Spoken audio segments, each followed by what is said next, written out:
ఇక్కడ దేవుని వాక్యమే మనం ఎప్పుడు వాడుతూ ఉంటాం. నా హృదయము బద్దలైపోయింది. మనం అనుకుంటాము ఈ మాట నాదే అనుకుంటాం. దేవుడు ఎప్పుడో రాశాడు. ఏంటి, నా హృదయం బద్దలైపోతుంది, నా హృదయం తట్టుకోలేకపోతుంది, నా గుండె బరువెక్కిపోతుంది. ఎందుకని? హృదయం బద్దలైపోయి బాధ వచ్చేస్తుంది. నేను అంటాను, హృదయం బద్దలైపోతుంటే కన్నీరు వస్తుంది.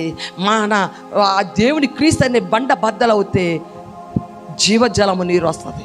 అమ్మాయి ప్రిబిడ, నీ హృదయం బద్దలైపోతే నువ్వు ఒకసారి ఆలోచించి, నీరు లేని వారికి మారా ఉన్న దగ్గర బండ బద్దలైనప్పుడు నీరు త్రాగడానికి ఇచ్చాడండి దేవుడు. మారా నీరు లేదు అక్కడ, చేదు నీరు దగ్గర ఏమైందో తెలుసా?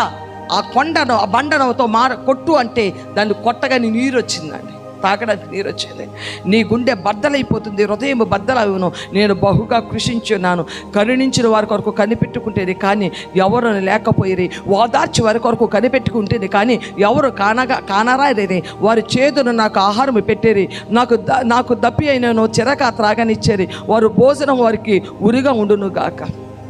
ప్రేమిటా, నువ్వు ఒకసారి ఆలోచన చేయి.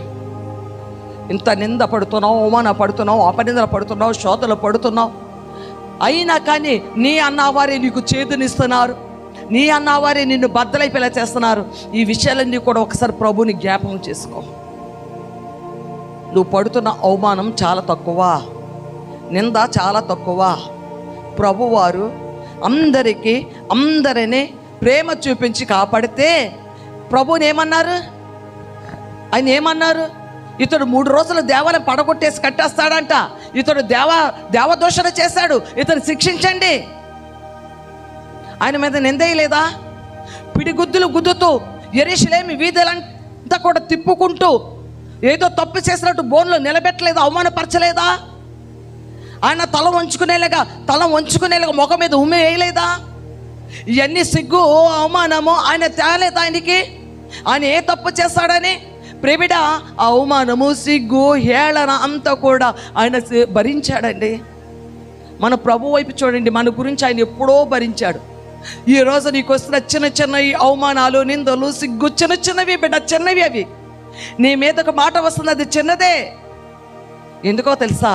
ఇవన్నీ కూడా ప్రభువారు పొందుకొని తన నమ్మిన వాడి తను పట్టించేసి దాహము అంటే చేదునిచ్చి, నువ్వు అసలే ఆపదలో ఉంటే ఆపదలో ఉన్నవాడికి ఇంకేం చేస్తున్నారు?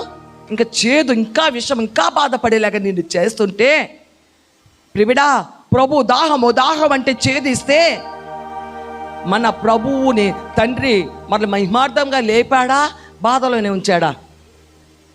చెప్పండి. ఆయన మళ్ళీ మహిమార్థంగా మరణాన్ని గెలిచి నిత్యము జీవించేలా చేశాడు. దేవుని నామమునకు మహిమ. చప్పట్లు కొడదాం.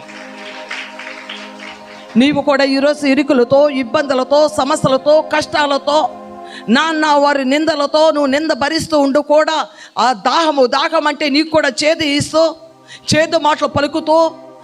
మాటలు పలుకుతమే కాదు, నీ గురించి అవమానపరుస్తూ ఇన్ని చేస్తున్నా కానీ దేవుడు నువ్వు ఆలోచన చేయవలసింది, నువ్వు విశ్వసించవలసింది ఏమిటో, ప్రభువా ఇన్ని నువ్వు కూడా పడ్డావు కదా, కానీ నువ్వు ఎలా మరలా తండ్రి నిన్ను ఎలా మహిమపరిచాడో, ఎట్టి రీతిగా నిత్య జీవము నీకు ఇచ్చాడో ప్రభువా, నాకు కూడా అంత గొప్ప మహిమిస్తావు నాయన. అమ్మాయి.